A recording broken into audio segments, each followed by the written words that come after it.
Lisa, you need to mute. Oh, sorry.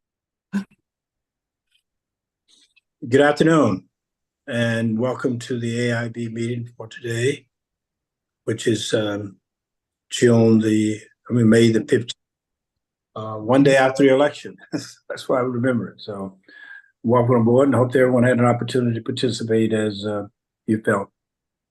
We have a rather busy schedule for today. Before we get started, let's have a roll call to see who's here. Yes, Mr. Chair, in addition to yourself, we have, actually, we don't have the vice chair. So for the moment, and then we have members Doss, Stapleton, Robinson, Manco, and Lynch. And now I do see Vice Chair Kerwin as well. So everyone is present and we have a quorum, and it is actually May 16th, Thursday, May 16th, 2 days after the election. I think you lost a day there. Yeah, thank you. Yes, I have a motion to adopt the meeting summaries from our last meeting. A motion to that effect. If not, I'll move the adoption of the summary from our last meeting. I'll second. Been moved and properly second. There any discussions, changes, or amendments thereto? Hearing none, I'm now going to call for the question. All in favor of the adoption of the meetings from the meeting summaries from our last meeting, please indicate by saying aye. Aye. Aye. Aye. Any opposition? Hearing none, the meeting summary is now officially approved. Are there any revisions to the agenda for today? We have public comments. I think there's only one item number 3, which is a dive today into Pillar 4 of the Executive Director's Report. And from there, juvenile service programs, stage agency blueprint implementation plans, board policy, and the closed meeting. So are there any changes or adjustments to the amended agenda as we have it before us? Okay, seeing or hearing none, we will now move to public comments. And I think we only have one comment that Liz Zobe. Is that correct, Madam Director? Yes, Mr. Chair, Liz Zogby with the Maryland Down Syndrome Advocacy Coalition submitted written comment, and it is linked in the agenda for the board members and for the public to read, and it relates to the dual enrollment policy, I believe. Okay, just by way of summary and transparency, I do want to indicate that we've participated over the last month with several of the workshops arranged by the superintendent's office for the attendants. Rachel and I, executive director, had an opportunity to speak with the superintendent. What group was that again now? The superintendent was part of. Well, I think it's known as the Superintendent's Working Group, a subset of the superintendents that have been meeting. Is that what you're talking about, Mr. Chair? Right. Okay. Yes, and Superintendent's Working Group. I think you and Britt have participated in several additional meetings as well. The chair and vice chair, and also the chair and vice chair of the State Board of Education. Yes. Okay, thank you. Okay, let's go now to our policy discussion, which is third item on our agenda. I'm going to turn it over to staff member Rachel Oshutz, policy director. Pillar 4. Hi there. Good afternoon. We're bringing in our Pillar 4 Advisory Committee chair and co-chair. And then, Shawanda, could you put the slides up for Pillar 4? As we've been doing for the past 3 meetings, we're providing a quick overview of Pillar 4 for members of the public. And so Pillar 4 is our pillar with the focus on progress. More resources. Oh, are we getting a big echo? Yes, we are. Okay, I think somebody muted. Perfect. All right, pillar 4, our focus area is more resources for students to be successful. And Shawanda, we can go to the next slide, please.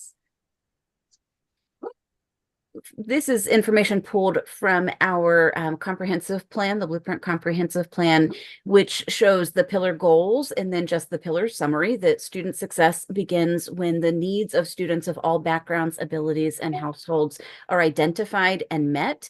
You'll see in the goals, we won't read them all to you, but that this pillar focuses on gaps in achievement between students in low-income houses, those who are multilingual learners or require special education services. And that we are really looking also here at our community schools and then specifically English language learners, special education students, and students with behavioral or mental health needs. We can go to the next slide. We have a couple of fast facts for you, and Shawanda, we're just going to click through these together. The first one, the number of students with special education needs in our state is 114,754. The next click will show the number of community schools during the current school year, 23-24. We actually don't have the actual number of schools.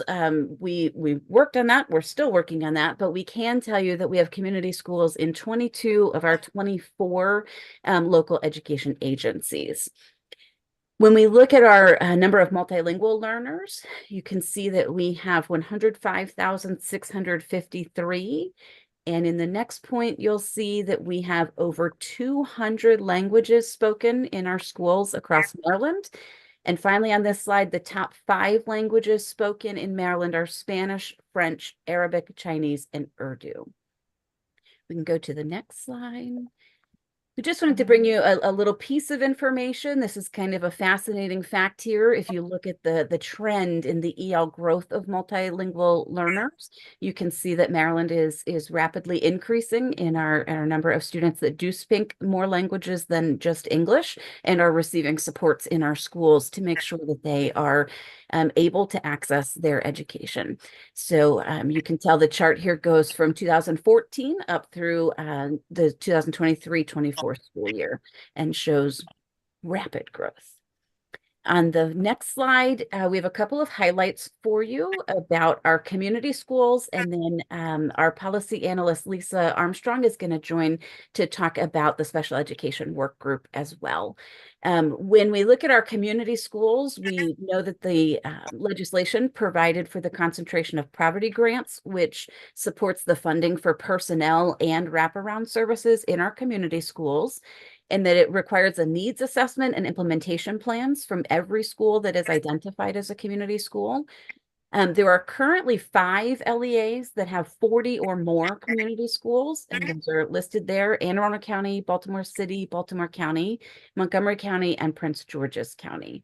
Next year, the statewide total is projected to be 500 community schools throughout all of our state. Lisa is going to share a little bit about the special education work group. She and I have had the opportunity to join many of their meetings and are very excited about the work underway.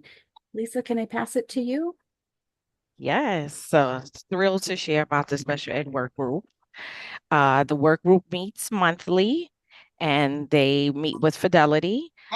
Discussion is done in breakout rooms and has been robust. There are multiple means of sharing thoughts and ideas, and the recommendations are crafted collectively. For this quarter, the presentation topics have focused on effective IEP implementation, technical assistance, data collection, special ed teacher qualifications, recruitment and retention, staffing aligned with service delivery, and then staffing models for special ed. The next meeting will be held next Wednesday and will cover the topic of funding. Perfect. And I think the last piece that we wanted to mention here was that the blueprint did require this group, the Blueprint Comprehensive Plan required the special education work group to be created. And they did submit an initial report to the Governor and General Assembly with findings back in December of 2023. An interim report is due in July, and we have been a part of seeing that that is being crafted now. And then a final report with recommendations similar to how the EL work group was done is due in December of 2024. With that, we are very excited to turn the floor over to Dr. Manko to introduce our Pillar 4 chair and co-chair of the advisory committee.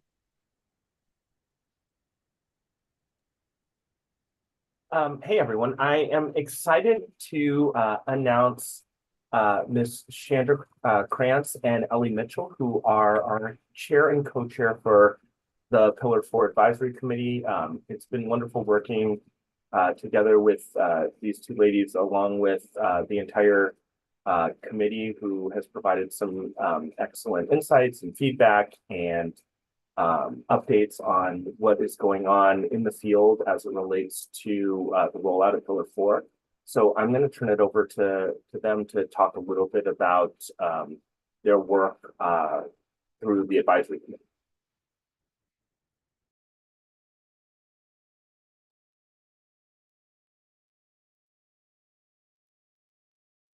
Good afternoon, everyone. I am excited to be here. I'm Ellie Mitchell. I am the director of the Maryland Out of School Time Network.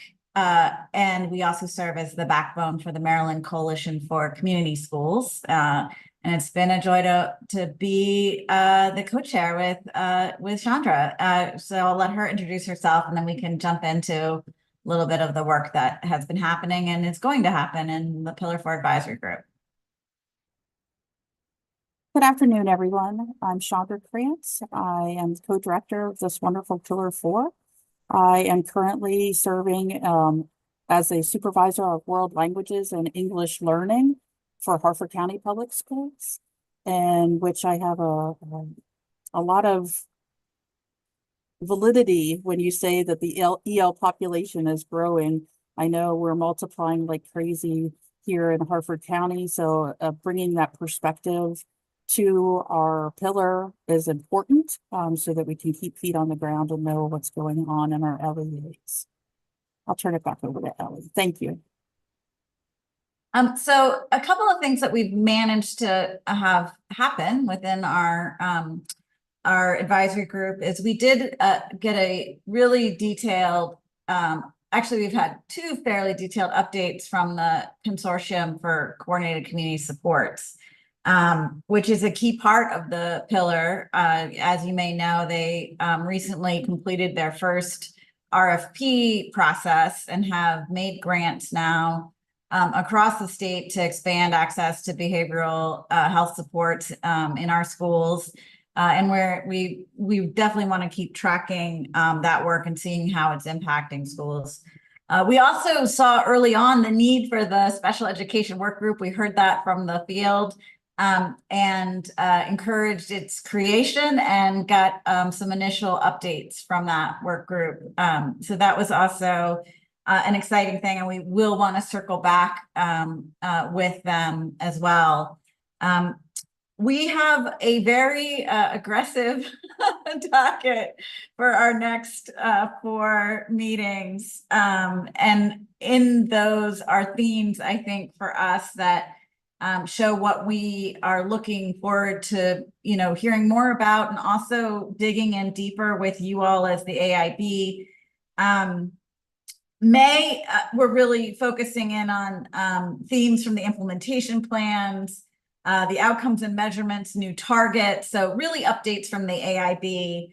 In June, we are going to be looking at community schools from both the outcomes of the recent legislation, the process for updating the needs assessment, which was part of that legislation, And then really hearing from practitioners on the ground as to what exactly is going on in community schools. So we'll hear from some LEA directors, some community school coordinators, from the state director from MSDE.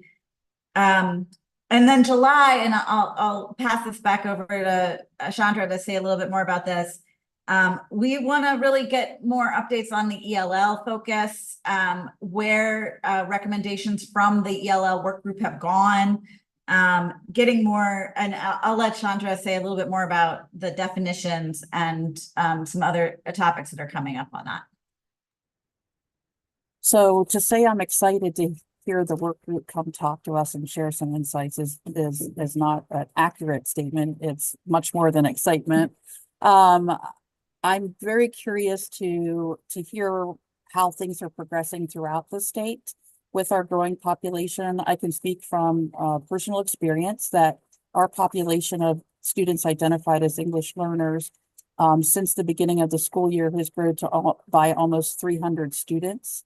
And we're averaging that kind of growth on a yearly basis. So we're adding about 250 to 300 students per year in Harford County. So I can imagine what it's like in other counties that may be neighboring Baltimore City or Washington, D.C., or down near Washington. So I'm very anxious to hear what has been going on. What are the best practices? How are things being implemented? But one of the most important things that I've discovered is really being able to define some key terms that we have throughout Blueprint, as well as terms with MSDE. For example, what is the standard for determining someone's bilingualism? And are we just looking at bilingual, or are we also considering biliterate? And as well, I know that the suggestion is for MSDE to adopt a more inclusive terminology for our English learners, and they're moving towards multilingual learner. However, that confuses a lot of topics, because multilingual learners, by definition, will also include those students who are studying basic language instruction in school for Spanish, French, German, through the typical normal language exploration type programs. And so I'm advocating and hoping that we can look at the terminology to be able to discern between those students who are our English learners versus those who are learning a language other than English as a second or third language. And so there's some concern there of how the definitions are going to be rolled out. The concern with regard to bilingual and biliterate is that we're looking to utilize people's literacy as an asset, their bilingualism as an asset. But what is the standard for saying that somebody is bilingual or biliterate? Because there's lots of variation on a proficiency scale. So being able to consider, are we as a state going to suggest a standard in place for the type of language proficiency that we want in our schools and working with our children? Also really excited to hear if there's any updates with regard to teacher certification and the pipeline with access with teachers who are knowledgeable about working with our English learners, as well as starting up the immersion type of programs and those teachers who are bilingually certified or biliterately certified to be able to instruct those types of programs. I know in Harford County, we're starting a kindergarten immersion program next year. We're very excited about. But I look ahead in 5 to 6 years and I'm wondering, where are we going to find these teachers with some of the stipulations that our counties have in place with regard to not sponsoring visas, not recognizing someone who, getting a highly qualified teacher versus a teacher who may be a conditional teacher. So the staffing issue is also a concern of mine, but I'm looking forward to hearing what's going on around the state. Thank you. And then lastly, August is the last one we have planned out, which is really thinking through and getting updates on what progress is being made around the neighborhood indicators of poverty and counting poverty, which we now know is being in somewhat designated to the Governor's Office for Children as part of the Enough Act. That passed in legislation, obviously in partnership with AIB, with MSDE, And I think as we're having that conversation and learning more about what the approach will be, we have to think through the discussion and the impacting of community eligibility on school funding. We've seen that in Montgomery County, particularly this year around Title I. And also just how we count poverty has always kind of resided in these forms. And as we take new approaches, we need to really think through what does having community eligibility, which more and more districts may want to do, mean for how we count. So those are our goals for the next 4 pillar 4 meetings, but they also reflect obviously that our top areas of concern. How is Pillar 4 being implemented for special education? How is Pillar 4 being implemented for ELL? What are the updates from all of the implementation on these pieces? What's happening with community schools, and how is it being experienced on the ground in schools? And then really ultimately how we count poverty is a huge part of Pillar 4 because it affects all the formulas. And so that has not seen, good resolution. We've been sitting on a sort of what I call a layer cake solution that has been somewhat challenging for the calculations. One thing we've noticed is that it's been very difficult for school districts to get their counts of which schools are eligible for the concentration of poverty grants in time to really plan effectively around those numbers. And sometimes they get initial lists that then change.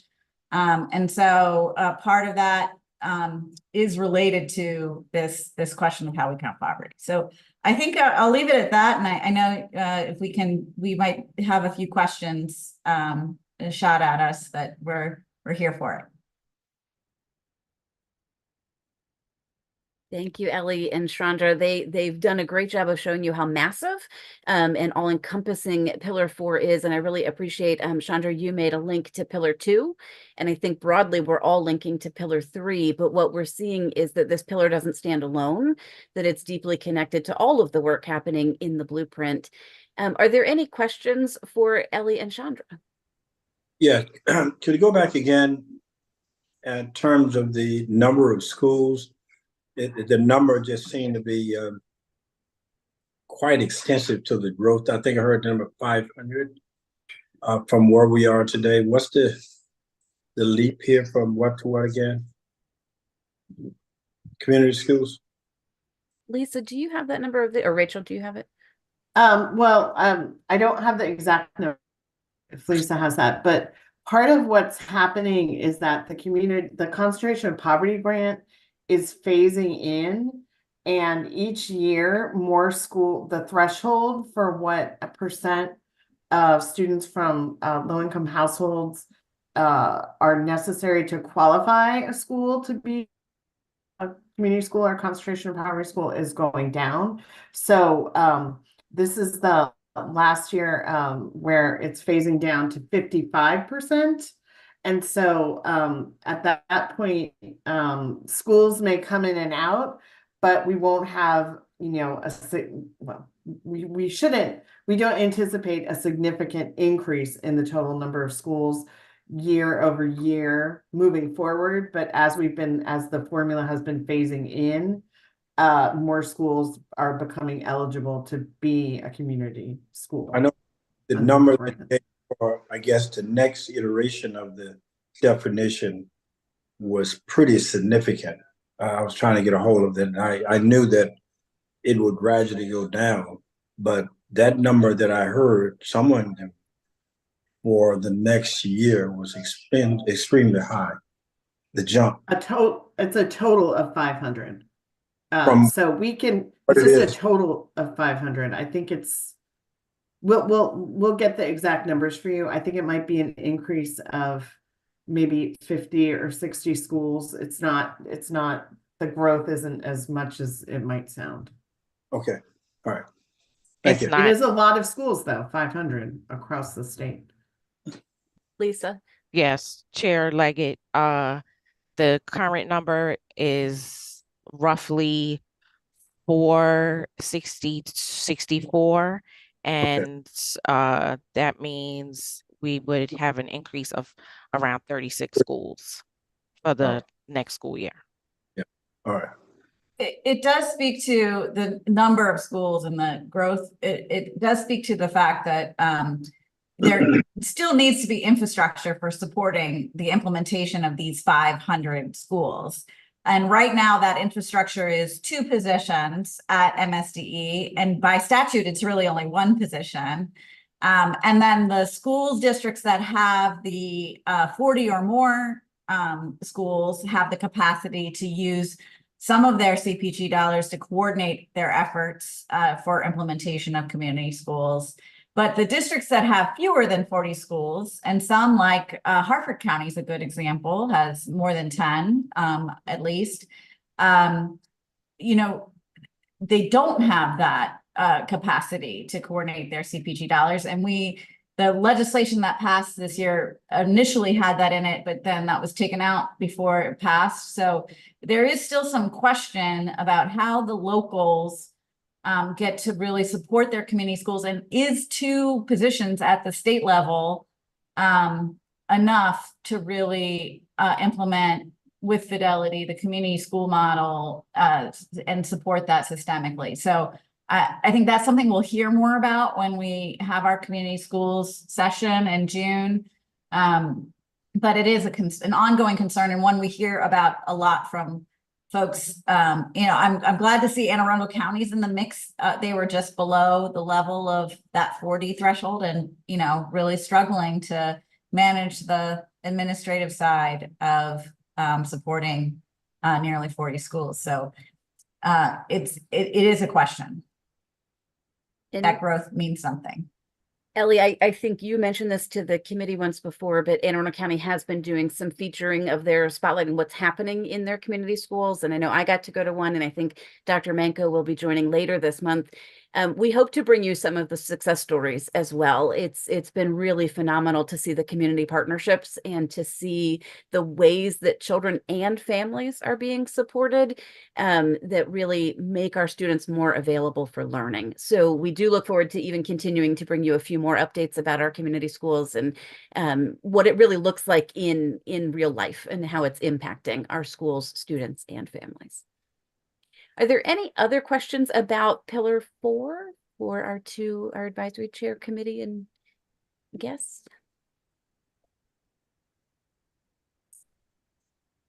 I don't see any hands, so thank you so much. Yeah, let me thank the committee members for their outstanding work. And I was very impressed with the amount of time and effort and the attention to detail that you've gone through. So thank you so very much. This is very important, but some very challenging work that you're doing. Thank you. Thank you very much for the opportunity to serve as well. Thank you. Okay, Madam Executive Director, if you pick it up from there. Yes, happy to. So the first item under the Executive Director report is the 2024 LEA Blueprint Implementation Plan update. The part 2 of their 2024 submissions was due on May 1st. And happy to report that we received all of the plans. They're all available on the AIB's website. And there's a link in the agenda to where they're available. We have been, this week has been a very busy week because we have been working with the Maryland State Department of Education to begin reviewing the plans and through a joint feedback process. Number of us were able to join MSTE staff in person this week to begin to norm around how the criteria for success are being applied to as we're reviewing the LEA plans. So we made some good progress this week. It's the plans we asked fewer questions than we did last year.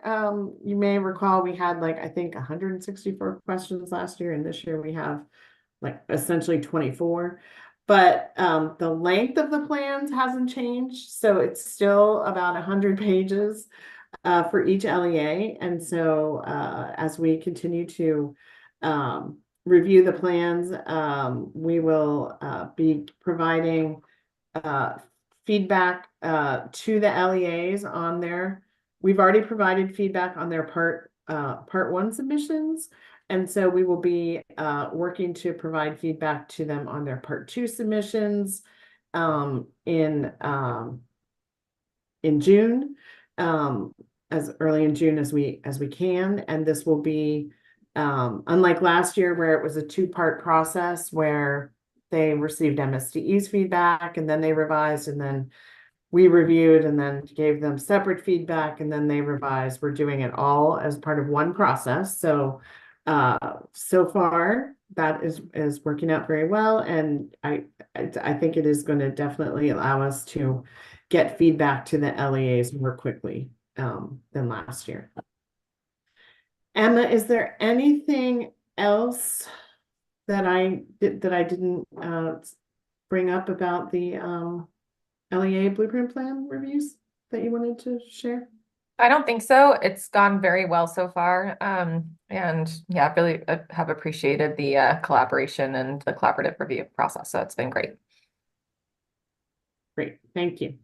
The next, are there any questions? Okay, the next item is an update on the technical assistance grant. And as a reminder, phase 1 is the current year grants that we're providing primarily, well, not primarily, that we are providing to support strategic facilitators, working with our 22 of our 24 LEAs and the CTE committee to support their work in implementing the blueprint and in developing their 2024 plans. And then phase 2 of the technical assistance are the grants that we will be providing for the upcoming fiscal year, beginning July 1. And we gave the LEAs a couple of options for technical assistance, which includes continuing to work with a strategic facilitator in the next fiscal year to continue the work that they've started with their strategic facilitators this year for the most part, or working with a new strategic facilitator. And then we have targeted technical assistance in 4 key areas that are some of the biggest challenges that the LEAs are sort of dealing with and trying to implement the blueprint with fidelity. And that includes pre-K expansion, the career ladder, CCR pathways, and last but not least, resource allocation and strategic budgeting, which is one of the biggest challenges that the LEAs are working with right now. And so though the AIB has been reviewing applications from what we're calling strategic partners to be part of that targeted technical assistance. So we've spent the last, feels like a very long time, but I think it's been about a month, reviewing and interviewing strategic partners. And we have an excellent a group of partners that we've identified that we have shared with the LEAs and is on the website. And the LEAs were asked to submit their intent to participate yesterday, May 15th, to let us know what technical assistance they would like to participate in for this upcoming fiscal year. So we received applications from all 24 LEAs and the CTE committee to participate. So we're very pleased about that. And in many cases, they would like to participate in more than one thing. So they would like, you know, I think the the most popular, if I can say, option. And we're still, since we just got all those in yesterday, we're still sort of figuring it out, but who asked for what, but many LEAs are asking to continue working with their strategic facilitator, and also to participate in the resource allocation targeted technical assistance. They also could ask to participate in another targeted technical assistance too. So we don't have all that data for you yet in terms of what was requested, but we are really pleased with the response, and the request for technical assistance. And one of the things that we've also been doing, I think for the last few weeks now, is holding interviews or meetings with each of our strategic facilitators and their LEA partner, so that we could get a better sense of how the work is going. And we've been meeting with them, and I'm going to ask Rachel A to share a little bit. We've been meeting, so we meet with the strategic facilitator separately, the school district separately, which includes the blueprint coordinator and can include other members of their blueprint team. In some cases, the superintendent has joined, and then we talk to all of them together at the same time. So we're just trying to get from all the perspectives, how are the strategic facilitators working? How is it adding value? And it's been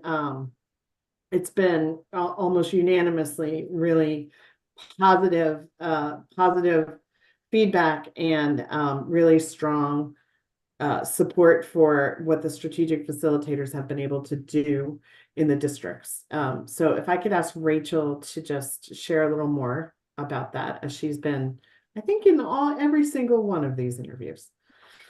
It has been a great joy to join with our LEAs and our strategic facilitators over the past 3 weeks. We'll be finishing the interviews tomorrow. So yes, I've had the privilege of joining in each one of them, usually with one other member of our team, so that we can all hear what's happening and then make the connections between the plans that are submitted and the support that our strategic facilitators have provided. Unanimously across the state, we've heard that our strategic facilitators have exceeded expectations. That, they reviewed a resume of somebody back in the fall. They were hopeful of what they might get done, but they really weren't too sure. And now that we're coming to the end of this first round of the grant, it's amazing to see how much has been done. It's also what we thought it would be. It's very unique across the state. So one district may have really focused heavily on Pillar 1. Private pre-K expansion was a challenge in their area. They had no private providers. And they used their strategic facilitator to build partnerships with the private providers in the area, to do some research and to better understand the challenges or why maybe they weren't applying, and then build relationships. So we've seen great growth. There's going to be more private pre-K providers. Actually, a center resulted in that particular county.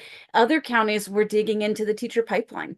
And so we had one region that banded together, and 3 counties recently hosted a summit where they are committing to collective action to really dig in and explore teacher pipeline. Not just the challenges known. It's about being creative now and innovative in how to recruit and retain. And so we're really proud of the work happening there. Then you have other districts that were really focusing on the career ladder and really digging in. One of the common things we heard was that our strategic facilitators helped increase stakeholder feedback, and not only hearing from our stakeholders, but then responding to it, like using that information to say, what could we do differently? Where do we need to shift our energy or focus? Where do we need to tighten our communication or be more clear in messaging? So stakeholder engagement, both internal in talking to principals and teachers and paraprofessionals at times, getting voices heard was really instrumental throughout the grant. I would say that we heard many times the term thought partner or a sounding board, that the strategic facilitator was able to walk the path with a blueprint coordinator and to bring external perspective. So we, in the school districts, they see internally, they're thinking internally, but then the strategic facilitator could buddy up with them and help somebody see how that's heard from the outside or how that's received by a different partner agency.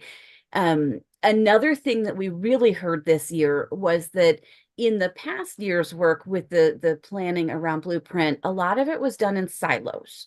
That it was pillar 1, pillar 2, pillar 3, pillar 4. This year, our strategic facilitators, and that was something we talked about in our work with them in our communities of practice, they were really able to help break down silos so that the interconnectedness of the pillars wasn't lost, but that it was celebrated and that work was streamlined. So they were able to find some redundancies and to help clean those up to be more cohesive and more aligned in their work. And then finally, part of the grant, we did ask that the strategic facilitators would have a place at the table in supporting the districts in developing their plans. And we did see that, where they were able to, in some cases, help the district better tell their story. In many cases, our districts, it takes a whole team to write their LEA plan submission. And sometimes the strategic facilitator would read the plan and say, but you forgot to say what this pillar did, or what about this, or we did this over here. They were really able to help pull the story together and help the LEA tell the things that maybe the LEA knows are happening, but they didn't put on the paper that told their story of Blueprint implementation.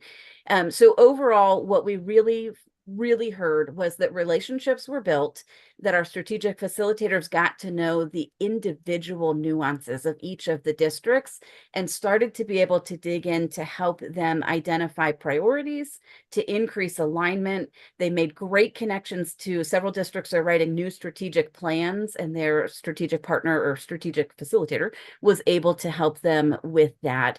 And there was a kind of a unanimous recommendation of, please keep this person. We're just now rolling, and we would really like to continue digging into this work. So the grant has far exceeded even what I ever imagined it would accomplish, and it truly has been a joy to see how powerful this group of strategic facilitators, how they are individually and as a group, and the support that they've been able to bring to our local districts. Thank you, Rachel.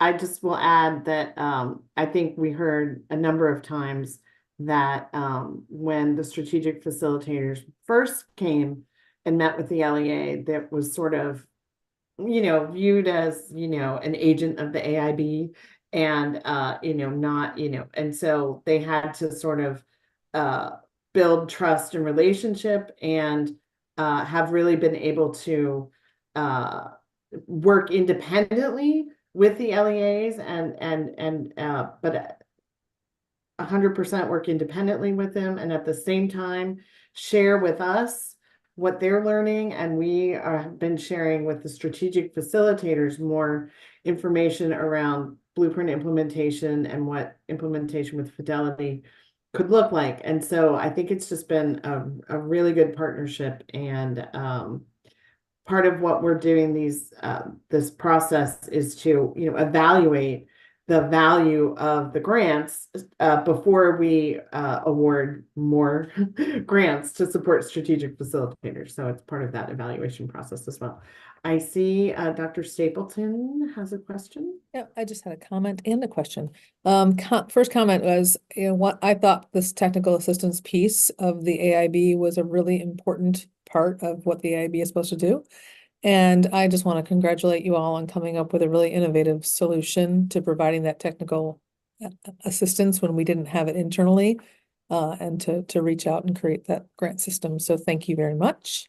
The second question I have for this, the first question, the only question I have, for this implementation, this phase 1, phase 2 thing with where you're getting targeted assistance with career ladder and pre-K expansion, etc.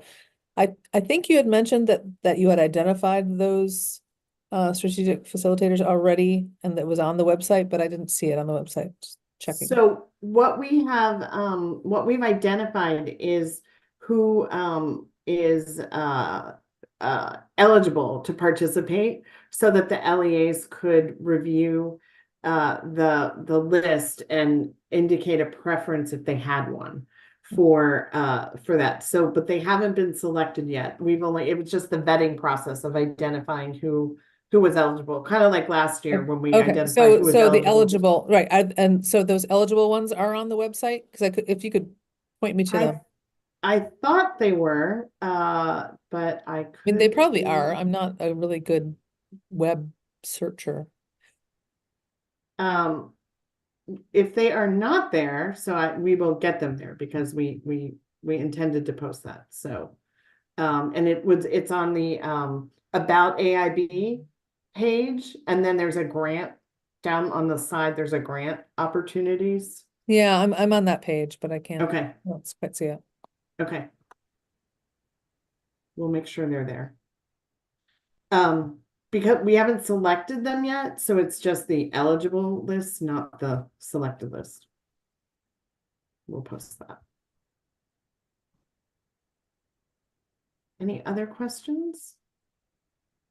Dr. Manka. Yeah, I feel like we have broached this before, but I don't know where we landed around extension of strategic facilitator opportunities to the agencies that are not LEAs. Like you wonder for the Higher Education Commission and for the CTE committee, some of these other entities that are also very integral to successful implementation of the blueprint, if having some additional technical assistance, a thought partner, someone who has a lot of familiarity and understanding and heft within that area would be beneficial for other entities as well.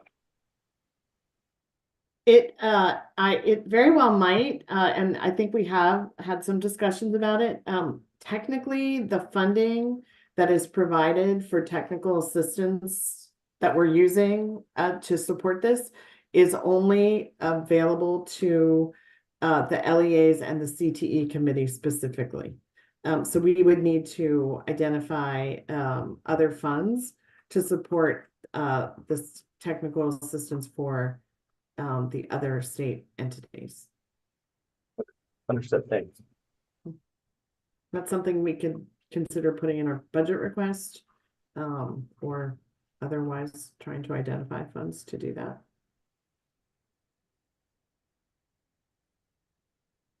Any other questions? I don't see any. So I will move on to the next item, which is an update on the expert review teams and the literacy expert teams. This has sort of been a standard update item, so I wanted to just let you all know that the expert review teams, the MSDE expert review teams that were visiting approximately 50 schools in this school year have completed those visits. And for the expert review teams that have completed their school reports, we do have, and hopefully this really is posted on the website, links from the AIB website to where the reports are posted on MSDE's website, and that would be under the resources tab. So all of the school visit reports are not completed yet, so you won't find them all there, but they will be completed in the near future. And then the literacy team visits to elementary schools have been continuing. I believe that they are not quite finished with those visits yet, but they are continuing to visit the schools through the expert teams that the Maryland Institute for Literacy and Equity have been coordinating with MSDE. And the MILE team has also been reviewing the comprehensive literacy plan drafts of the LEAs, and they had the option of submitting their grade 6 to 12 draft to the team for feedback, as well as a revised pre-K to 5 plan. Those were options that the LEAs had if they wanted to get more feedback and support from the MILE teams. And then the official pre-K to 12 comprehensive literacy plan for each LEA is required to be submitted to MSD and AIB by July 1st. So we'll be receiving those this summer. Okay, We've also been talking with MSDE about what the expert review teams and visits would potentially look like in the upcoming school year. Specifically, we've been talking about focus on literacy and then expanding elementary literacy and then expanding that focus into elementary math. As we know that both our third grade reading proficiency outcomes are not where we want them to be. The math results are even lower, and so we've been working with the MSDE team to help develop a proposal, and so we'll be MSDE will be submitting. They're required to submit, as you may recall, a deployment proposal each year for the expert review teams to the AIB by July 1st. And so part of what we've been doing is just discussing what that could look like, so that we're on the same page as they bring a proposal for you all to consider. So that will be, I think, in June. We'll be receiving that. The next item, if there are no questions on that, is an update on the plan metrics alignment work that we've been doing. Very briefly, I know we've provided a couple updates on this. MSDE and AIB have been working also with the governor's office to align the metrics that we're using to measure progress in blueprint implementation through the blueprint comprehensive plan that the AIB adopted. The state board also and MSDE have a strategic plan, and then the governor's office has a series of key performance indicators or KPIs around education. So we've been working to essentially try to combine all of our great ideas into a shared metric that would be used, metrics that would be used to track progress. And then more recently, we've been very focused on working to identify a proposed target for each of, not all of them. Some of them we don't have baseline data yet. But for many of those metrics to set a target for progress over the next 2 to 3 years. So that work has been, the teams have been meeting weekly, and tomorrow, or actually tonight, we are going to be presenting to the state board subcommittee on transformation and accountability, I think is what it's called, that proposal. And then the AIB's outcome measures work group will be meeting on Monday and essentially receiving the same presentation so that we can get feedback from both groups prior to which we can then take and potentially revise based on the feedback, the metrics and or the targets, and then we would be bringing a joint proposal to the two boards in June for approval. So let me ask Emma, who has been sort of coordinating the work on the AIB side for us, if there was anything else you wanted to add. No, I think that once again, Rachel, you captured everything. So we are excited to talk about the proposed targets for the proposed combined metrics tonight and on Monday. Those will all be live streamed. So looking forward to having everyone there. The outcome measures work group has been on hiatus, so this will be the first meeting in I think several months. Any questions?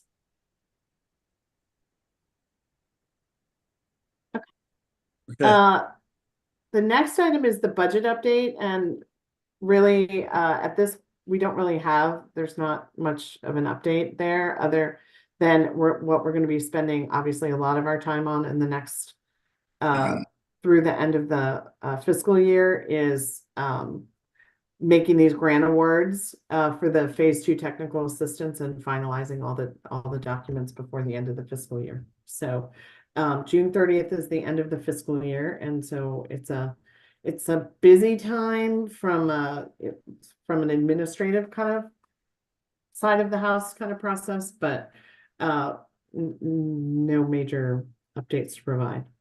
On the staffing update, we have been interviewing for the data research analyst position, and are hopeful that we have some great applicants and we'll be able to fill that position before the end of the fiscal year. And we are going to be recruiting for the research and accountability director, as well as we have a couple of positions, policy analyst positions, that we were not able to fill in our last recruitment, as well as the communications director position that we were not able to fill. So we are going to be trying to fill those positions, and then recruiting for the first time for the research and accountability director.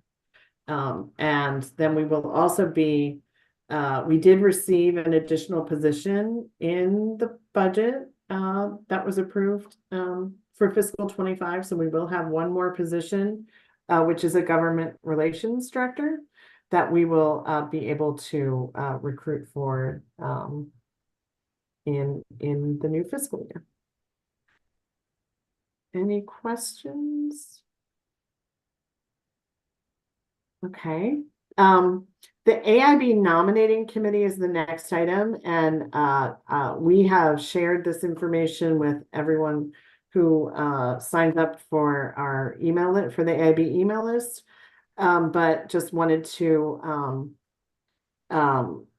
make sure that everyone was aware that the AIB nominating committee has announced the process for additional applications to be considered for the AIB board.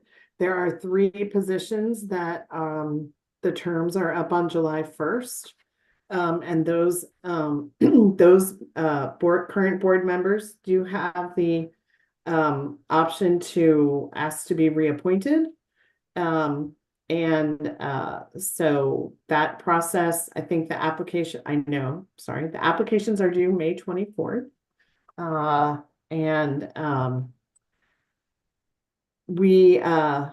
The application materials are available on the Maryland General Assembly website, and I think we have a link to them on our carousel on the front page of the AIB website. And so if May 24th, I don't recall the time. I have to double check. There's a time. I'm not sure if it's 5 o'clock or midnight when the applications are due. But if anyone who's listening or watching this meeting is interested in applying, that is the process.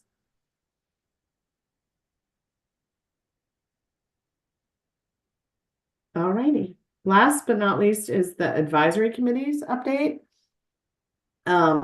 It's that time of year when the terms of our advisory committee members, some of them are coming up for either expiration or reappointment. So we just wanted to note that, and we have a subcommittee of the board that chaired by Dr. Manko, who coordinates that process for the board.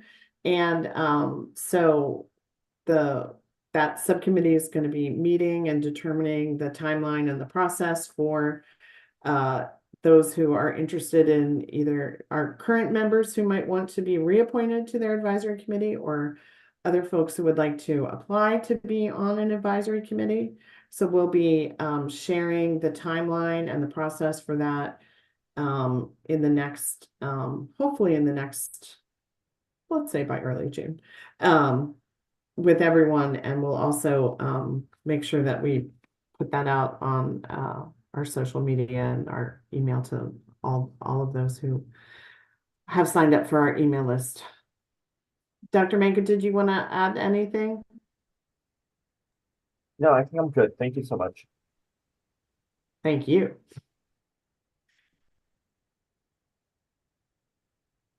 Okay. If there are no questions, we can move to the next item on the agenda, which is the Juvenile Services Education Program. So this is the education program that is provided to our youth who are either in detention or in residential placement with the Department of Juvenile Services. And as part of several years ago, the program was moved from MSDE to the Department of Juvenile Services, and a separate program with a board and a superintendent was established for juvenile services education. And when the blueprint for Maryland's future was passed, the legislature also included the juvenile services education program in the requirement to submit a plan to the AIB for review and approval, and to encourage the juvenile services and education program to implement the pieces of the blueprint that align with their work. It's different, obviously, than the LEAs. They have a different student population, and it is in many cases very there's a lot of movement in and out of the juvenile services education program. Sometimes youth, I should say, are there for less than 28 days. So it's a unique program, and they are doing a lot of work in the past year to really understand the blueprint and what the blueprint calls for, and then and with AIB staff support, think about how they could implement pieces of it within their context. And so JSEP, as it is known, they submitted their initial blueprint plan last June. They had a different deadline than the LEAs, and over the last 8 or 9 months, AIB staff and JSEP staff have met and discussed and reviewed and provided feedback, and the plan has been revised based on that feedback. And so we are now in a position to recommend approval of their plan to the board for consideration. I will ask Rachel Amstutz to provide a little more of the content around the feedback that was provided, and some of the opportunities for growth and strengths that we saw in JSEP's plan. Perfect. I think the first thing I really would want to stress is that Lisa Armstrong and I had the opportunity to work with Superintendent Pogue from the JSEP throughout the year on this, and just really commend their team for their commitment in rolling up their sleeves and learning with us how Blueprint is unique to them and the population that they serve. So we provided them with a template that was different than what the LEAs received, because not everything applies to them. Like, they don't have pre-K, so they don't need to answer any questions about pre-K. And then it's similar when we think about career ladders, they're structured differently. So we created a template that reflected their unique programming and their agency. Overall, it really was a learning opportunity, I would say, for both. We learned a lot about what they're doing and the great efforts underway and successes that they are currently seeing. We also learned ways that we can help support their work by pairing them with other LEAs that they don't always have the opportunity to connect with. And so we had many wonderful conversations and exchanges back and forth prior to bringing the document today to you. And we do have many things to celebrate. And as with everyone, there are some opportunities for growth in the plan. In terms of things to celebrate, one thing that we hadn't realized was what a model they would be for the rest of the state in thinking about how to provide individualized plans for students. So as Rachel alluded to, each of their students comes in with a unique story at a unique place and at a unique time. They don't all start on September 1st and leave in May or June. They have to meet their students right where they are. They have some really great processes in place to be able to get records quickly, to talk to schools, and to not miss a beat with where those students were registered, what courses they were in, what tests they need to take, what supports they need if they have any special education needs or language programming. And so they've got some really great structures in place to be able to meet students right when they get them. They too were struggling during the COVID pandemic with teacher recruitment, with a whole lot of questions of how do we meet the needs of all of our students across the state. When we were struggling to find enough teachers to do it. And they've really risen to that challenge. They're being very innovative in recruiting and in thinking about their teaching population, which is a little bit different than a traditional teaching force. These folks work 12 months instead of the typical 200-day year. And then they just have different constraints than what a school system would look like. But some of the strategies that they've done have been very successful in recruiting teachers and training them to work with their population of students.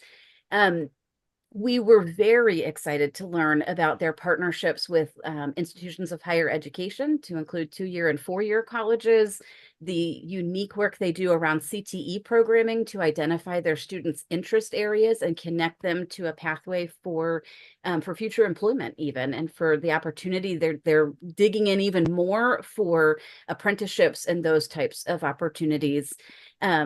We do hope to connect them with the local workforce boards in a different way than how the others are set up, because they don't have one to connect to like the other agencies. They're identified with one workforce partner, but we're looking to be able to spread the information we're gathering around the state with career counseling to them as well. So it's been a nice example of how the AIB is able to help support an agency that in some ways is sometimes on their own island, and we're helping bring them into the conversations around blueprint and requirements in the law to tap into that. In terms of some of their opportunities for growth, we were looking at their family engagement, and they do some really great things. And in terms of connecting with their families right away, we are curious about and asking them to tell us a little bit more about how they support their multilingual families and with the family engagement and communication. And then they're also in the process of updating some of their professional development models, and they're shifting to a professional learning community model. And so we were able to provide some insights and feedback as they're thinking about that model and the planning for it, its alignment to blueprint growth and to supporting student success.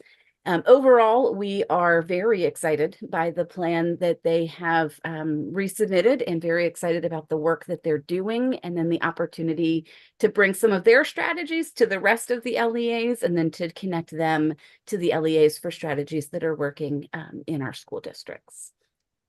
Any questions about the JSEP plan? One question, just a general one I have, is do their teachers have the same certification process as teachers in our regular K through 12 schools? They do. They have some staff who are not educators, so that's different, but then they do have certified teachers who have the same certification requirements. And then they also have support staff and special educators, but all of them have the same requirements as a typical LEA school system. And do their students take the usual assessment tests that the states provide on They- they do? Uh-huh. They do. It's tricky with timing, you know, if they're Right, there that's during what an I was assessment wondering how they window. could, yeah. It depends where they're at that time. If they're back at a home LEA, they would take it there. If they're with JSIP at that time, they would take it there. And JSIP does work with them with tutoring and really does help support. Many of their students are actually working towards GEDs. And so JSIP has a multiple approach to helping students be able to meet graduation requirements or to get a GED and to determine their next steps. Thank you.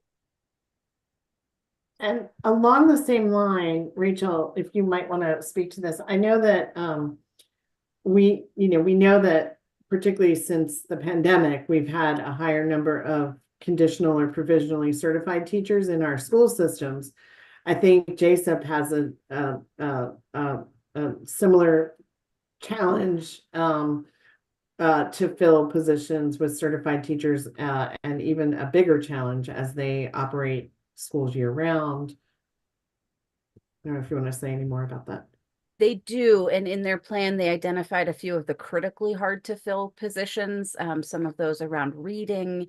And Lisa, if you remember any, feel free to chime in here as well. They did do an innovative approach during the pandemic where they ended up pulling teachers to one building where there were no students, and they provided virtual instruction like many of our schools were doing.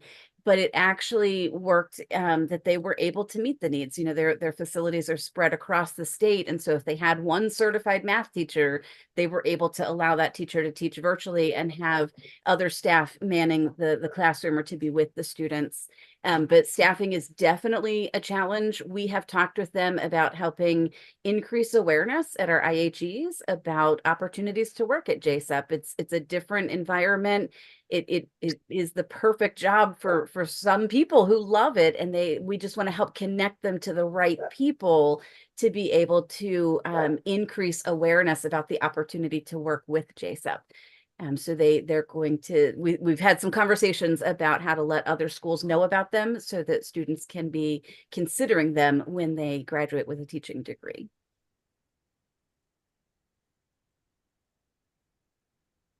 Thank you. Are there any other questions about the JSIP plan or and if not, we would be looking for a motion to approve the JSIP plan? Is it a motion at this time? So moved. All right, been moved by Dr. Curran. Is there a second to the motion? A second. Okay, it's moved and properly seconded. We approve the motion. Are there any questions or discussion? Okay, hearing none. All in favor of the motion, please indicate by saying aye. Aye. Aye. Any opposition? Seeing or hearing none, the motion is so approved. Okay, we're now ready to go to broad policy, I think, item number 7. Actually, we have one more item before that, which is actually related to the state agency blueprint implementation plans. Oh, I'm sorry. Right. No problem. So very briefly, in the comprehensive blueprint comprehensive plan, we set a date of June 15th for the state agencies to submit their 2024 blueprint implementation plans. Subsequent to that, we bifurcated the process for the LEA plan so that originally they were submitting their entire plans in March, and we had them focus on their system-wide implementation discussion in their March 15th submission, and then the rest of their plan on May 1st. And so as a result of that, we have realized that AIB staff will not be able to review the state agency plans until we complete our review of the LEA plans. And the timing sort of is off a bit because of the change in the timeline for the LEAs. So what we are proposing is that we give the state agencies additional time to develop their 2024 plans so that they can submit and that we would ask them to submit their 2024 plans by August 15th. Okay. And that would also allow us, as a reminder, the comprehensive plan update is required to be adopted by August 1st. So we're proposing that we shift the state agency plans into August, which will allow them a little more time to develop their plans, and otherwise they would just sort of, be sitting on a shelf for a couple of months anyway. Okay, let's go with the motion is listed on our background information. The motion is to extend the deadline for submission of the state agency plan to 2024 blueprint implementation plans from June the 15th to August the 15th, 2020. The background information is contained therein. Is there, I so move. Is there a second to the motion? Second. There's moved and properly seconded. We extend the plan from June the 15th to 2024. In a discussion regarding the motion. Comments or discussions? Okay, hearing none. Dr. Manko? Yeah, I think, Has a question? yeah, for me, the main question, this makes a tremendous amount of sense. It is interesting that this seems like it's just for this, I guess this year, and I wonder moving forward in any future submissions, like staging it in this way seems like it makes a lot of sense. Taking into account our process and our capacity for reviewing things. So just to kind of a notation for moving forward that staging these agency plans and in a different time frame than the LEA plan seems like it makes sense in future iterations as well. Yes, thank you. That's something that we can incorporate in the comprehensive plan update moving forward. Any further discussion? Dr. Stapleton? Yeah, I just had a question of whether there had been communication with the agencies about this and whether there's possible any possibly unanticipated bad things that could happen by pushing this out in terms of their planning. We have discussed this with them and shared it with them. We have been meeting with each of the agencies or entities to share. Last year we did not have a template for the state agency plans, and so we've been developing similar to what we provided for the LEAs this year, which was more like a guide than a full-on template.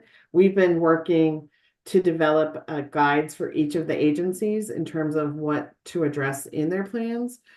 We've shared drafts with almost all of them at this point, and in that process, we discussed the possibility of extending the deadline, and there was no opposition to that idea. For the record, please indicate what those agencies, who are the agencies? Sure, it's the State Department of Education, the Higher Education Commission, the Career and Technical Education Committee, or CTE Committee, the Consortium on Coordinated Community Supports, which is in the Department of Health, and then finally the Juvenile Services Education Program. Okay. Are there any further questions before we vote on the motion? Okay, the motion is extend the time from June the 15th to August 15th, 2024. All in favor of the motion, please indicate by saying aye. Aye. Aye. Any opposition? Hearing none, the motion is so approved. Okay, we're now going to broad policy, and I failed to acknowledge or indicate the great pleasure that I personally feel about the state board's recent announcement of Dr. Wright as the permanent superintendent of public schools. As I indicated in the earlier session when we first started, a number of us have had an opportunity to work with her, certainly over most of the last several months, in more details and work sessions and discussions on a variety of issues. I found her to be quite knowledgeable, engaging, and really a very strong supporter of the blueprint and all that we are doing. She is a tremendous asset to our state. We know of the record that she had in the state of Mississippi, and I believe that she's going to help us to achieve the overall objectives of the blueprint, but more importantly, to help education profoundly throughout the state of Maryland and to really achieve the objectives that we want for the blueprint in and of itself. So I want to again congratulate the state board for this very wise decision. I think it is something that's going to really help us in the long run. Okay, Rachel, I think Ms. Heiss, I think we are ready now to go into the broad discussion on this. And why don't we pick it up with, I think the first one is dual enrollment. Correct. Thank you, Mr. Chair. So on the agenda today, we have two joint implementation policies that are proposed for your approval. These are joint policy statements that between the State Board of Education and the Accountability Implementation Board. The first policy relates to dual enrollment. And as a reminder, so there is a document in the link to the agenda that that includes a background statement, a discussion section, and then policy statements. And this is the format that that the AIB and the State Board of Education have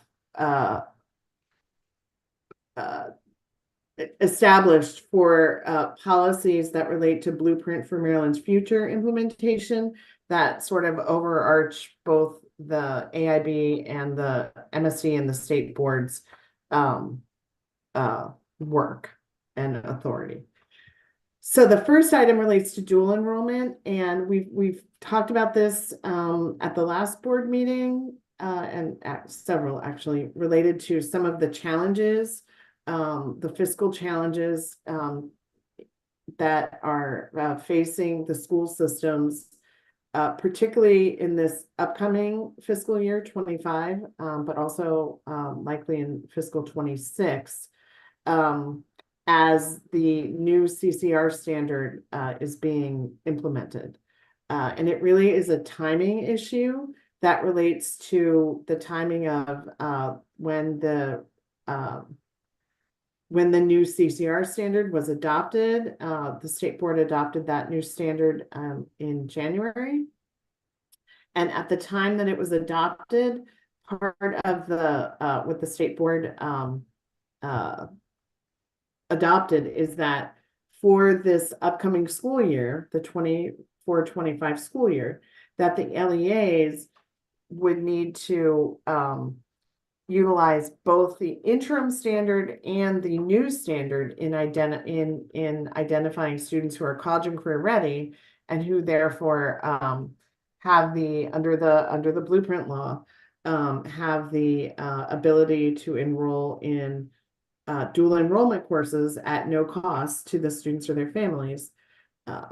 And the misalignment is that the funding that the school systems are receiving for dual enrollment to support dual enrollment in fiscal 25 is based on the interim standard, not the new standard, and based on data that was presented by the the consultant that did the work on the College and Career Ready study, American Institutes for Research, there's an increase of about 20 percentage points in the number of students of 10th graders who meet the CCR standard when you go from the interim standard to the new standard. So more students will be identified as college and career ready under the new standard. But the funding that the LEAs are receiving is based on the interim standard. And in addition, to sort of make it even more challenging, prior to fiscal year 2025, the CCR formula was using 2019 data for CCR students. So it was using pre-pandemic data because that was the only data that was available that could be used. Now there is data from the 2023 assessments, and that data was used to calculate the funding for fiscal year 25. Probably not a surprise to anyone to know that the number of students who were met the college and career ready standard was higher before the pandemic than in 2023. And so the LEAs also actually are receiving less funding in fiscal year 2025 to support dual enrollment and college and career ready students than they are receiving in the current year. So that is the sorry. Yeah, they're getting less funding with potentially more students. Yes, exactly. So that's the fiscal challenge. And at the same time, so the superintendents had asked the AIB and MSDE if there was anything that that we could do to help them in this challenge. And so as a result, language was added to House Bill 1426 during the session that gave the state board and the AIB the authority to limit or set a minimum number of dual enrollment courses that LEAs are required to offer students the ability to enroll in. And that did pass. And for a 3-year period, we have this authority for fiscal 25, fiscal 26, and fiscal 27 to address this sort of fiscal mismatch. Part of the reason why this policy that's being proposed is also important is to ensure that students across the state who are college and career ready have the same opportunity for dual enrollment, because in the absence of a policy like this, some LEAs were already announcing limits to dual enrollment that they were going to be offering to students. And so by setting a policy that sets a minimum for what LEAs need to provide for students who choose to dual enroll, it means that we're going to have, a standard across the state, and sort of from that perspective, sort of equity across the state in terms of it doesn't matter where you live in the state. If you're college and career ready, you're going to have this opportunity to dual enroll. Also, I think there's some, I want to make sure there's no confusion on this because I think I received a little bit of it, and maybe you should explain this, that it's for, apologize for the telephone here. Why don't you go ahead and until my phone is ringing. So we can't hear it actually. You're okay. Oh, now we can. Okay. Okay. The 4 hours, 2 per semester, that does not, 2 courses per semester, that does not discourage students are taking more on their own and paying for it, or the local boards for doing beyond that amount, right? Right. So I haven't actually gotten to what the actual, that's okay. What the actual policy statement proposal is. Before I get there, I see a couple of hands up. Did okay. did you all did you have questions Yep. about sort of the background? Since we started, why don't you go and take those? No, I'll Dr. wait. Doss? Wait You until want to you're wait? done. Okay, you'll both wait. Okay. So that's sort of the background to why this policy is being proposed. And so let me just kind of briefly walk through what's being proposed. So the first policy statement refers to students who have met the CCR standard, and that either the interim standard or the new standard that the state board has adopted. Each LEA at a minimum has to provide those students with the opportunity to enroll in 2 courses in the fall semester and 2 courses in the spring semester, for a total of 4 courses that they could dual enroll in each school year. The costs of anything related to that course, including exam fees, textbooks, etc., are all covered as part of the grant, because there is no cost to the students or their families for these dual enrollment courses. So that's the first piece. And I will say that looking at data that MSDE was able to pull for fiscal 22 and fiscal 23, so not for the current year, but for the 2 prior years, and students enrolled in, on average, a little under 2 courses in each 11th graders and 12th graders enrolled in a little under 2 courses in each of those years. So in total, the average number of courses being taken was 4 courses in those years. And then to the chair's point, this is the minimum that the LEAs are required to offer students this opportunity to enroll. The LEAs can certainly choose to cover more courses than the 4. They can also choose to cover summer enrollment. That is not part of this policy, but that is also something that the LEAs can choose to cover. This is, again, just the minimum number of courses that have to be, the opportunity to dual enroll has to be provided for college and career ready students who choose the dual enrollment pathway. Number 3 under the policy statement, again, is just clarifying that unless a LEA chooses to cover more than 4 courses, that any additional students could still dual enroll in more courses. They would just be taking the responsibility for covering the tuition and other costs associated with that course, unless the LEA has chosen to fund that. Number 4 is relates to students who have not yet met the CCR standard. And the policy says that those students will have initial access to this post-CCR pathways and specifically to dual enrollment.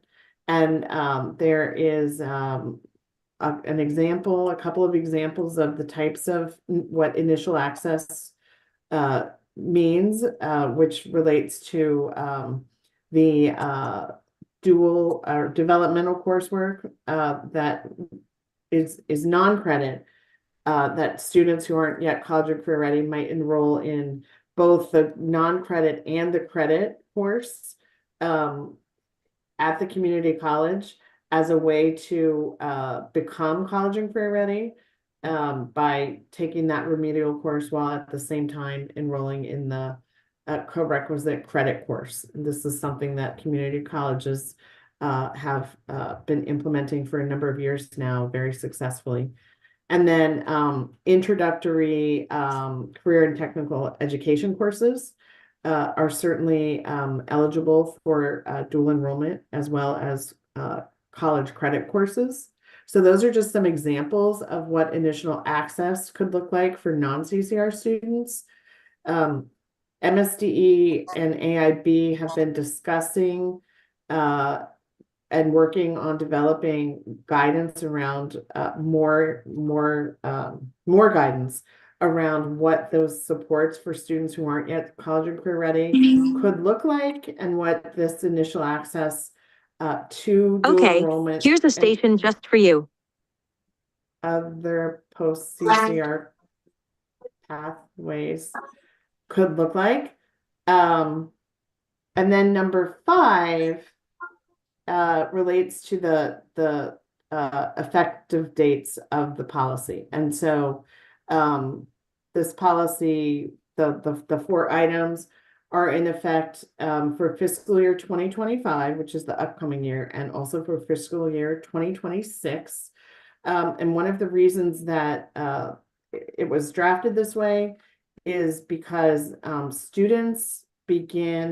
LEAs have students begin to consider their enrollment for the next year. I mean, in some cases as early as like, December or January, but certainly by February, LEAs are asking students to indicate what they want to enroll in for the next school year. And so we wanted to give some predictability for LEAs and for students over the next 2 years.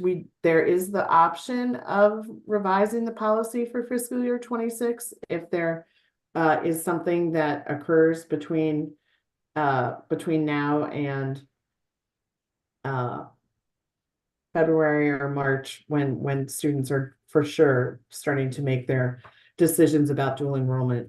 But then the policy specifically says that before it would be extended to fiscal year 2027, that the state board and the AIB will review data related to the number of students who meet the CCR standard and who enroll in dual enrollment courses each year, as well as the funding and how the funding is aligned with the data before adopting a policy for fiscal year 2027. So with that, I'm happy to answer questions. This has been approved by the state board, and we are now, there will be a motion for us now to approve this policy as well. Why don't we entertain questions, Rachel, at this point? And thanks again for the presentation. Yes, Dr. Doss. Yes, thank you.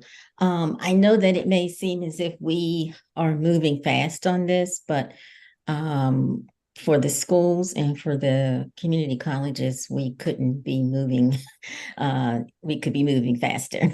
Right.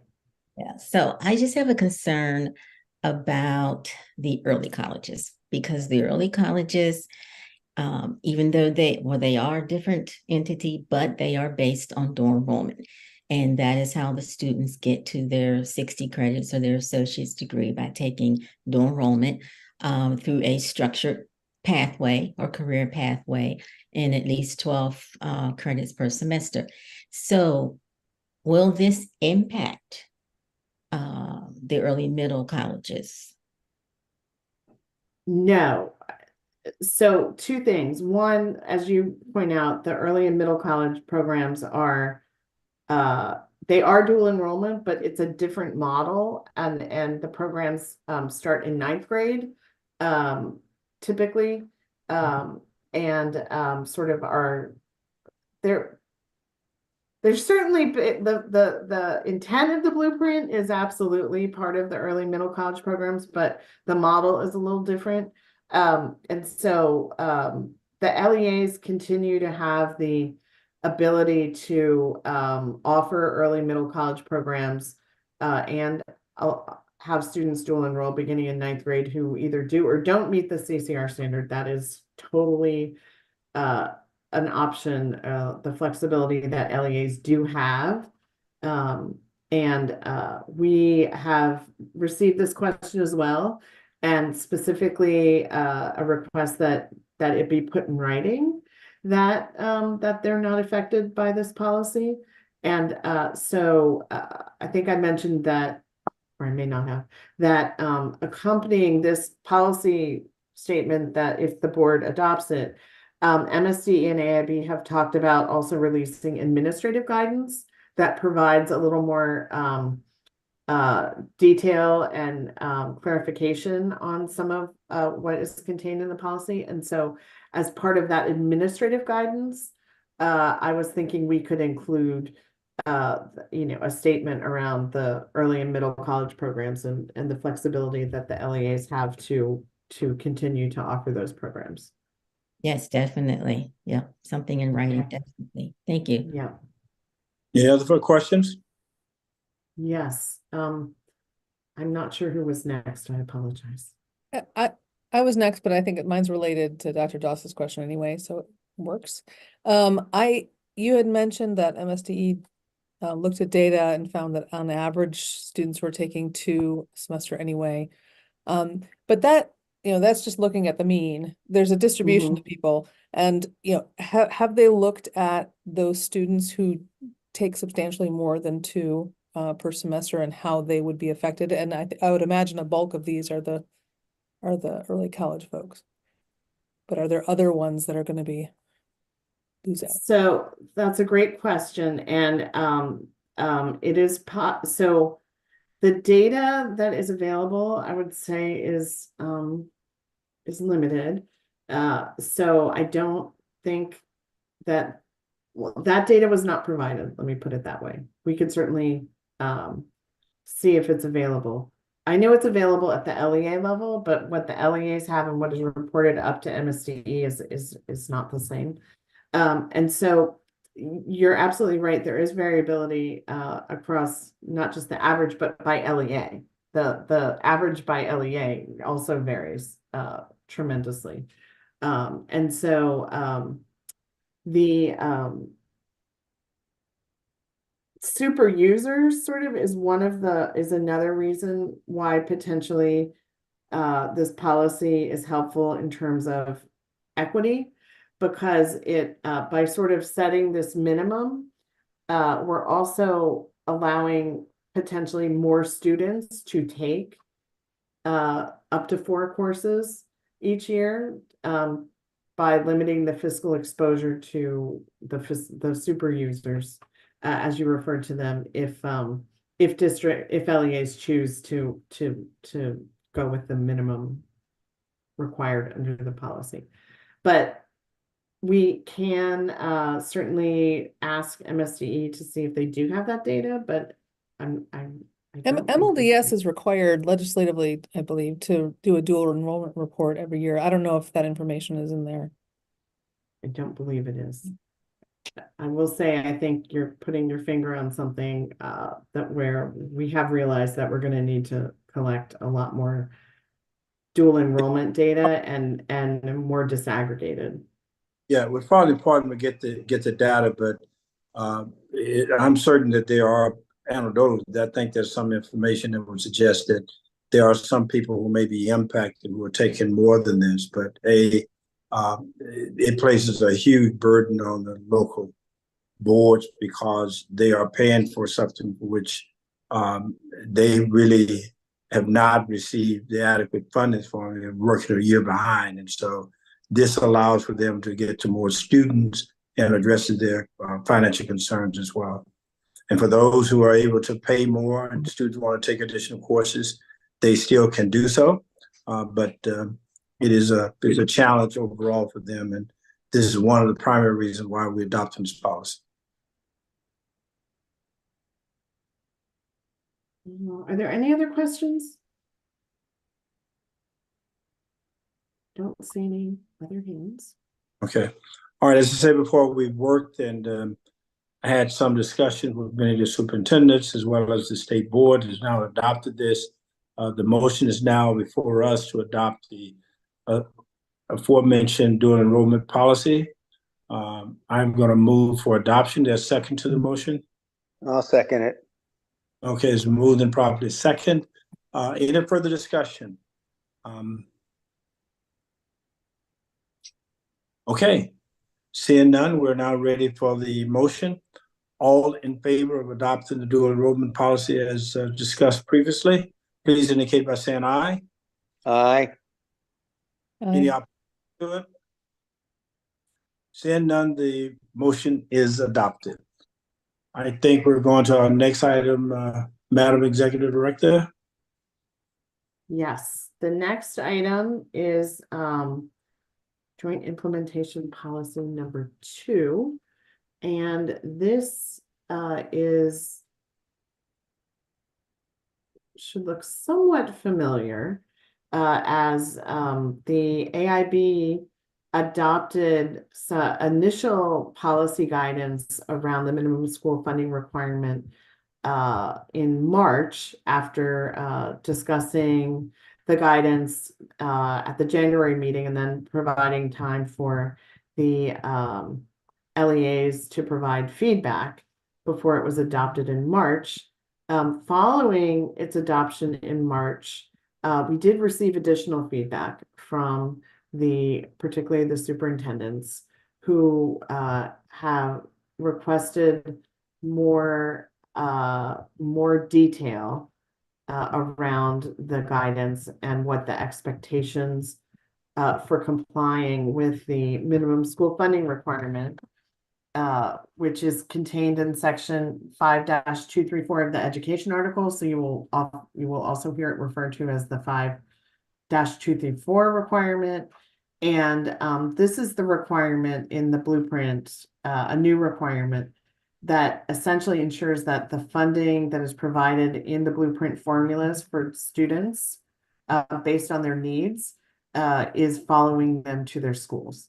And specifically, the law requires at least 75% of the per pupil formula amount for the foundation program, which is the largest state aid program, and 7 targeted formulas. And that includes funding for students with disabilities, funding for multilingual learners, and full day pre-K funding for the public schools. At least 75% of those monies are required to follow students to their schools, as well as 100% of the concentration of poverty per pupil funding and the full day pre-K for private providers. So for most of the formulas, nearly all of them, at least, let me stress that, at least 75% of the per pupil funding is required to follow them to their schools. And for those other 2 formulas, the per pupil concentration of poverty grant, and then full day pre-K grants for private providers, it's 100%. So that makes up the minimum school funding requirement. LEAs are required to report to MSD and AIB beginning July 1st of this year on their school level spending through each of these formulas that are part of the minimum school funding requirement. As in the guidance that the AIB adopted in March, it really much of what is contained in this joint policy in the background discussion comes from that initial guidance that AIB adopted, and really just lays out the statutory authority of the AIB and the timing. And then you may recall that the guidance said that the AIB expected LEAs to make a good faith effort to meet the requirement, and that fiscal 25 would be considered the baseline year. This policy statement that is now proposed provides more detail around what a good faith effort is going to be considered in fiscal 26 and fiscal 27. So if I can just go through the policy statements that are on the last 2 pages of the policy document. The first statement is, as I said, to provide further detail on the expectations for minimum school funding requirement compliance. The AIB and the state board jointly resolved that LEAs are urged to meet the minimum school funding requirement for all students in all schools as soon as practicable. And they must meet the requirement no later than the 26-27 school year, which is fiscal year 2027. Number two states that the compliance with the requirement will be measured by the percentage of students in an LEA who attend a school that has met the minimum school funding requirement for that school. So there, for each LEA, they will be submitting data to AIB and MSDE through the new Blueprint financial reporting system that we've discussed. And the data that is reported at the school level and also at the district level will be reported monthly. And so beginning in August, the LEAs will report their data from July, and then over the entire year, by October of 2025, we will have a full year of data for the baseline year to see the extent to which LEAs are meeting the requirement in the baseline year. The for LEAs that do not meet the requirement in the 24-25 school year, there is in number 3, they have very specific expectations in B. For if they do not meet the requirement in fiscal year 25, then for fiscal year 2026, they will need to essentially reduce by half the gap between where they are in the baseline year and where they need to be for 100% of schools to meet the requirement in their district. And then in C, it specifically says that in fiscal year 2027, each LEA will demonstrate that they are meeting the minimum school funding requirement for all students in all schools in their district. And then the last item, number 4, is just referring to the Blueprint financial reporting system that will be used to evaluate compliance with the minimum school funding requirement. I know that was a lot. Happy to take questions. Just say there are two things I think we need to emphasize here. Trying to provide some level of flexibility and recognizing that there are various local boards that are at different levels of this. Some have made tremendous progress already. Some are lagging somewhat behind. But I think that it's fair to say that the further that gap is after the first year, the more challenging it will become for you to meet it in subsequent years because you have to hit that 50% mark. And so my interpretation of this, even though it expands the time somewhat, but it also places a great deal of pressure on the boards to do it as fast as practical because you'll be straitjacking yourself for future years. And keep it also in mind that some have already made significant progress already and are moving fairly close to that mark.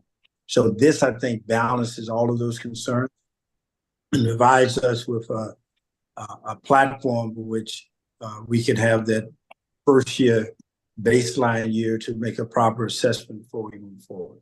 So is there anything else we need to add in terms of background policy with this, Ms. Heiss? I think that I covered everything, although I'm happy to answer questions. Okay.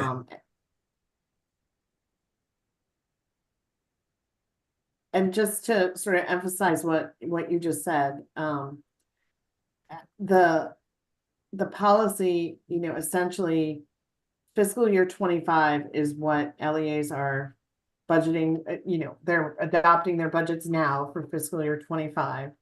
And then for the budget that they will be working on this fall, they're going to have to reduce the gap between wherever they start and the 100% of their schools by half for their fiscal year 26 budget, and then achieve the 100% of schools meeting the requirement for fiscal year 27. That is for the districts that don't meet the requirement in fiscal year 25, which at this point, because we don't have any data, we don't know how many districts will be in that position and will be meeting the requirement in fiscal year 2025. Hey, Rachel, just Ms. Ice, just for a little clarity on my part. So it'll be next October when we will have baseline data. It would then be the following October, October of 26, I guess, that they'd have to be 50%, close the gap, cut the gap in half. And October of 27, when they'd have to be, the data would show if they'd fully complied. Is that right? That's when the data will show whether they fully complied. But in order to comply, they have to budget in that year to meet the requirement. But yes, you're right. That is the timeline for the data. And that is really just a function of, we will have data before October, but it won't be their final closeout, absolutely accurate data until after September 30th. Right. Thank you. Dr. Lynch? I think I'm struggling with the timeline. I have a similar question and you just explained it, but I'm struggling with it. So right now we're doing FY25 budgets. In this coming year, 24-25, which is the FY25 budget, is their baseline year. So not until October of 2026 will they even have their baseline data in order to determine. So really, they'll be crafting their FY27 budgets in order as to what would be reduced in half. And then in FY27, they would be crafting their FY28 budgets to fully comply. Is that? No. The timing of when the data will show whether they have complied or not is that October 25, 26, and 27. So for the AIB's purposes, in terms of accountability, we won't have the data to know whether they met the requirement or not until October. And so for each of those years, and as we move forward, we're going to need to think about what the timeline for when funds are. So to go back to the AIB's authority, which is really around the release of the automatic withheld funds each year of the blueprint funds. And beginning in fiscal year 26 is when the AIB has the authority to consider in releasing or not releasing those funds, what progress an LEA has made in implementing the blueprint. And so part of that progress moving forward, starting in fiscal 26, would be whether they've met the minimum school funding requirement or the policy as adopted here. We won't know whether they met it or not until October each year. So they will need to budget. They will need to budget to achieve compliance with the policy and the requirement in that fiscal year, even though the data to show whether they did or didn't comply won't be available until October. They're still going to have to budget essentially a year prior. They're going to have to project through their budget process. They're going to have to project the flow of funds to the schools to determine whether they're going to meet the requirement or not. Rachel, I'm sorry. It does, but just sort of thinking about the way the budgets come through. So if we don't know until October, when we talk about the possibility, and I hope this never happens. I'm just trying to kind of Right. figure out logistically. So if in October a school system says, "Oof, I wasn't able to make it," they really only have what, 2 more disbursements left from the state, and out of that would have to come the 25% for their total year if that was to be withheld. So it would actually be a pretty substantial hit in this late part of that year if they were not able to meet those targets. Am I not conceptualizing that correctly? Well, October is early in the fiscal year, actually, not towards the end of the fiscal year, but you're definitely raising the timeline around how that would work is something that we need to sort out. And we also, the AIB is required to adopt an appeals process for that determination. So we're going to need to sort out the timeline for that as well. And then whether funds are released or not. So that might be when you're thinking it could move further into the fiscal year. To your point, obviously it's the authority that we have. We hope we don't ever have to use it. But I think that the LEAs will be reporting the data on a monthly basis.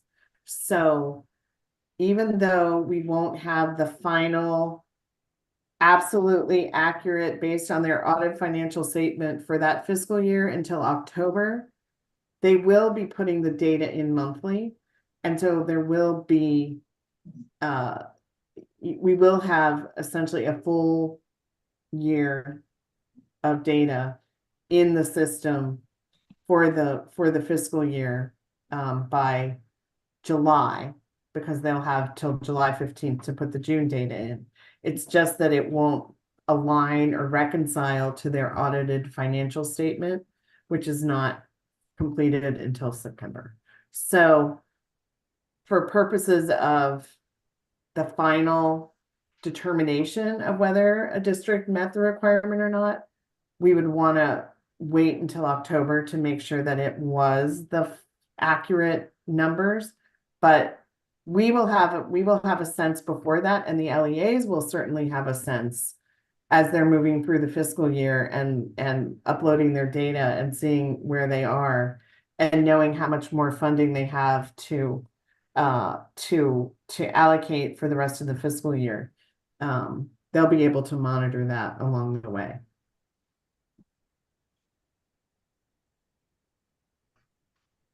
I have a separate question, but I know Vice Chair also had a statement. No, go ahead with the question if you have one. Go ahead.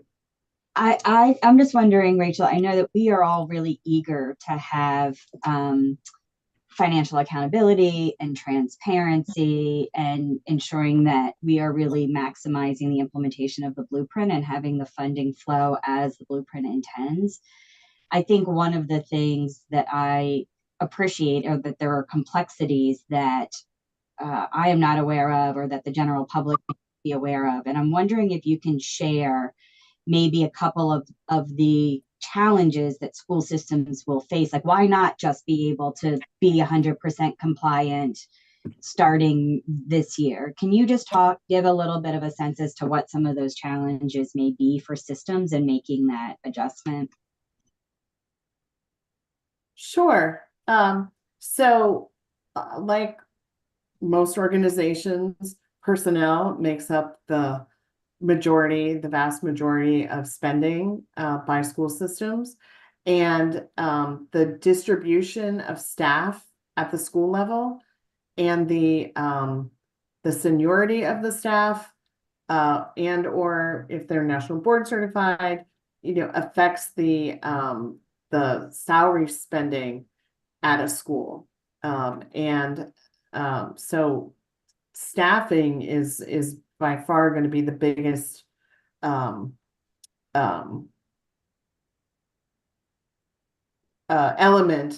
that LEAs may need to adjust as part of meeting the minimum school funding requirement. And obviously, depending on what that adjustment looks like, having moving teachers and other staff from one school to another is a process. And it's something that you want to do thoughtfully and ideally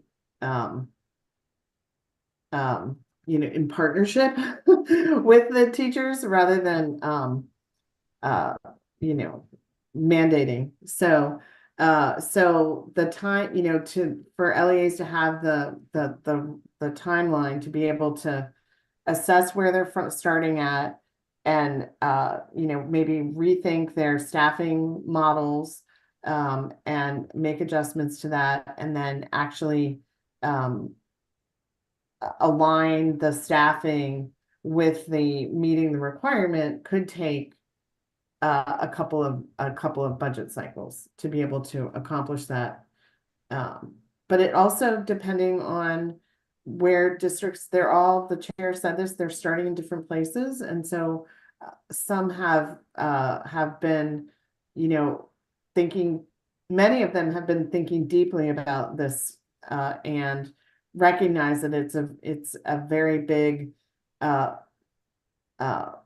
policy lever in the blueprint which is very focused on equity and equitable funding, and have been thinking about how to accomplish it. They also need help thinking about this, and part of the technical assistance that we're going to be offering for this upcoming year is specifically around resource allocation and strategic budgeting. And so we recognize that that this is something that they need to they need help thinking through what other, staffing, I mentioned, that's one of the biggest elements for the budget, but there are many others.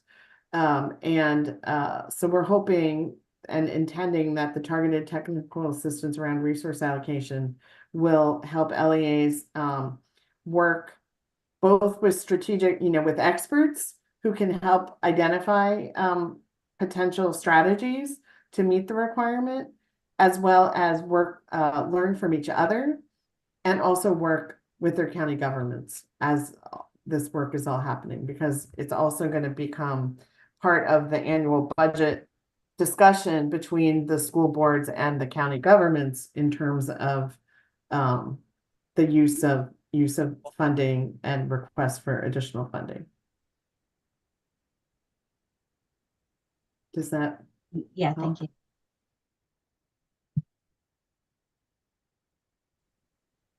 Any further questions, Dr. Lynch?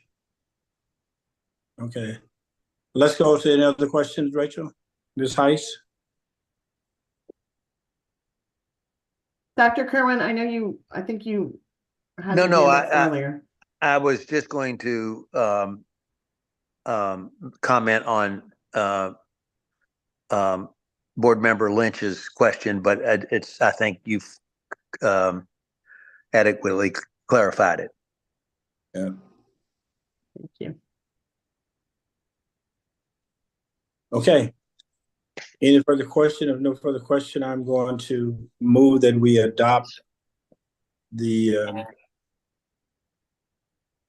minimum school funding requirement as stated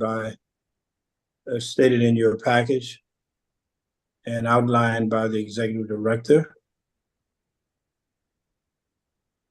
All right. Are there any questions? Oh, I'm sorry. Is there a second to the motion? I'll second it. Okay, moved and properly second. Any further discussion? And I thank you, Board Member Lynch, for your question. I think there was a really thoughtful question that we need to make sure that we stay on top of, in terms of how this flow with the actual budgeting of the positions and what is reflected in the report is akin to me like a checking account.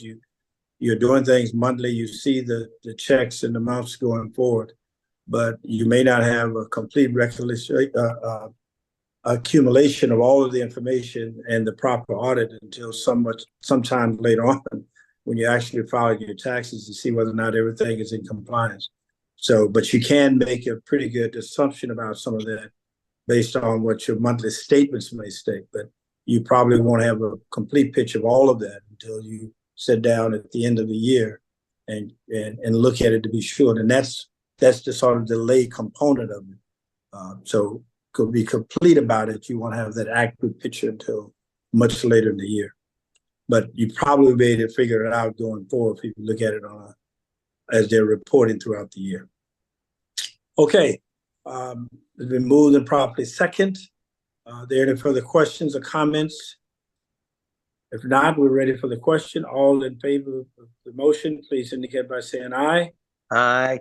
Aye. Aye. Any opposition? Hearing none, the motion is approved. All right, I think we're ready now for our closed session. I think we need to have the appropriate language for us to move into a session. Is our attorney here or someone to give us that for us for the record? I'd be happy to. For its last agenda item, the board expects to receive legal advice from counsel pursuant to section 3-305B7 of the general provisions article of the Annotated Code of Maryland. The motion is to close this meeting and then subsequently to adjourn from the closed session. Okay, I so move. Is there a second to the motion? A second? Been moved and properly second. For the reasons so stated, we go into a closed session. All in favor? No further statements. All in favor, please indicate by saying aye. Aye. Any opposition? Hearing none, we'll go into closed session. We're going to take 5 minutes to transition into closed session.